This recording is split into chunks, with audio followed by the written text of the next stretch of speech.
Hello mga sisilab, ang aga kong gumising ngayon kasi pupunta tayo sa Narita Airport. Sunduin ko yung ate ko mga sisilab. Pero mamaya pa yung gabi darating, pero ang schedule ko pagsakay ng ating bullet train is 8:30 kasi ayaw kong mahuli sa biyahe. Alam nyo naman, in case of emergency, kailangan maaga tayo.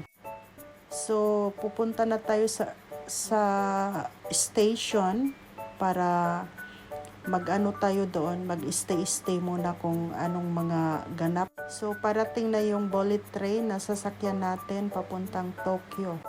So, buti na lang mga sisilab, on time talaga yung bullet train dito sa Japan at hindi pwedeng late ka dahil iwanan ka talaga sa biyahe. So, dito sa Japan, mga sisilab, kahit anong oras ang schedule mo, kailangan on time ka rin kasi bawal dito ang late.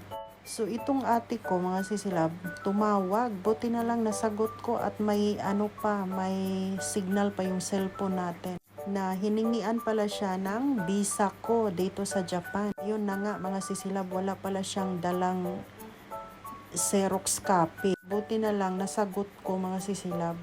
Kaya nabigla ako, paano kaya kung hindi ko siya masagot mga sisi?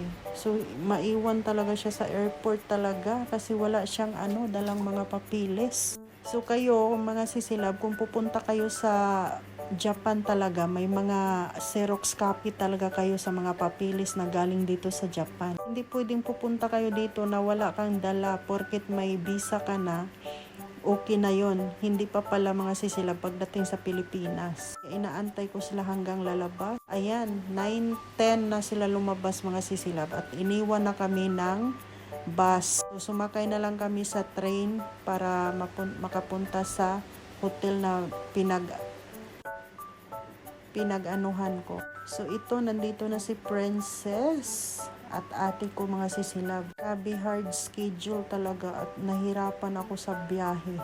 Kasi hindi ko alam talaga dito. First time kong pumunta dito sa hotel na to. Buti na lang mga sisilab, may tumulong sa akin na papunta din siya dito sa lugar na to. Kaya sumabay na lang kami para mapuntahan yung hotel. Hanggang hotel mga sisilab, hinatid kami ng hapon. Buti na lang dito sa Japan, puro mga mababait yung mga tao dito. So kahit hindi mo sila kilala at kung gusto mong magtanong, turuan ka talaga nila. Kaya praise God sa magandang mga tao dito, super bait talaga mga sisilab. Ituro talaga sa'yo kung ano yung dapat mong gawin. Thank you for watching. Bye!